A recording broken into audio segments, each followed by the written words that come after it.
మేడ్చల్ జిల్లా అన్నోజేగూడలో దారుణం చోటు చేసుకుంది. పోచారంలో సినిమా తరహా ఘటన వెలుగు చూసింది. పెళ్లికి నిరాకరించిందని యువతికి హెచ్ఐవి వైరస్ ఉన్న రక్తాన్ని ఇంజెక్షన్ ద్వారా ఇచ్చాడు ఓ యువకుడు.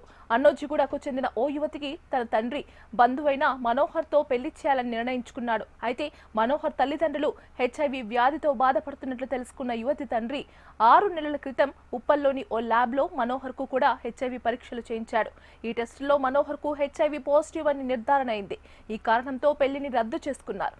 దీంతో ఆ కుటుంబంపై కక్ష కట్టిన మనోహర్ ఈ నెల 11న ఇంట్లో ఎవరూ లేని సమయంలో యువతి దగ్గరకు వెళ్లాడు. ఆమెకు బలవంతంగా హెచ్ఐవి సోకిన రక్తాన్ని ఇంజెక్షన్ ద్వారా ఎక్కించినట్లు ఆరోపణలు ఉన్నాయి. అనంతరం యువతికి తీవ్ర జ్వరం, ఒళ్ళు నొప్పులు ఉండటంతో ఉప్పల్లోని ఓ ఆసుపత్రికి తరలించారు. తనను బెదిరించి మనోహర్ హెచ్ఐవి ఇంజెక్షన్ ఇచ్చినట్లు బాధితురాలు తెలిపింది. ఈ ఘటనపై సమాచారం అందుకున్న పోలీసులు కేసు నమోదు చేసి నిందితుడు మనోహర్ని అదుపులోకి తీసుకుని విచారిస్తున్నారు.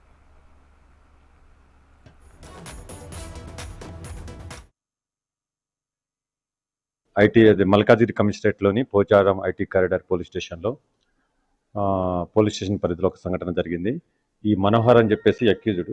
మనోహర్ అని చెప్పేసి ఇతను 24 ఇయర్స్, నేటివ్ ఆఫ్ జనగాం. వీళ్ళు 19 సంవత్సరాల క్రితమే ఇక్కడికి మైగ్రేట్ అయ్యారు. వాళ్ళ ఫాదరు, మదరు ఇద్దరు కూడా ఎయిడ్స్ తోటి సఫర్ అవుతున్నారు. గతంలో వాళ్ళ ఫాదరు ఎయిడ్స్తో సఫర్ అయి చనిపోయాడు. తర్వాత ఇలా క్లోజ్ రిలేటివ్ రమణి అని, వాళ్ళ ఫాదర్ పేరు చిరంజీవి.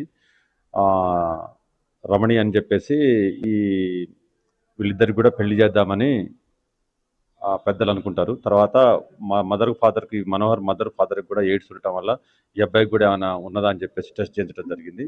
అబ్బాయికి పాజిటివ్ వచ్చింది ఆ టెస్ట్లో. ఆ తర్వాత ఈ అమ్మాయి తల్లిదండ్రులు ఈ పెళ్లికి నిరాకరించారు. దాంతో ఎట్లయినా ఈ అమ్మాయిని చేసుకోవాలి, నేను ఎట్టి పరిస్థితుల్లో ఈ అమ్మాయిని చేసుకోవాలనే ఉద్దేశంతో తను ఆమెకు కూడా ఎయిడ్స్ వచ్చినట్టయితే వాళ్ళకి ఆల్టర్నేట్ లేకుండా పెళ్లికి తప్పకుండా ఒప్పుకుంటారని ఉద్దేశంతో ఇతను ఒక ప్లాన్ చేసుకొని ఒక సిరంజి కొనుక్కొని తన బ్లడ్ తీసుకొని ఆ అమ్మాయి ఒంటరిగా రాజగృహ కల్పలో ఒంటరిగా ఉన్న సమయంలో అమ్మాయి ఇంటికి వెళ్ళి బలవంతంగా అమ్మాయికి రక్తం ఎక్కించడం జరిగింది. తర్వాత అది కొంచెం ఇన్ఫెక్షన్ అయ్యి ఆ రక్త ఎక్కించిన ప్లేస్లో నల్లగా మారిపోవటము, తర్వాత అమ్మాయికి జ్వరం రావటము. హాస్పిటల్కి వెళ్ళిన తర్వాత అక్కడ డాక్టర్ డౌట్ వచ్చి అడిగితే ఈ విషయం మొత్తం చెప్పింది. అమ్మాయి కంప్లైంట్ తోటి మేము వాళ్ళ ఫిర్యాదు తీసుకొని కేసు నమోదు చేసినాము. ఈ అక్యూజ్డ్ మనోహర్ని కూడా కస్టడీ తీసుకున్నాము. ఆల్రెడీ అతన్ని అరెస్ట్ చేయడం జరిగింది. రిపోర్ట్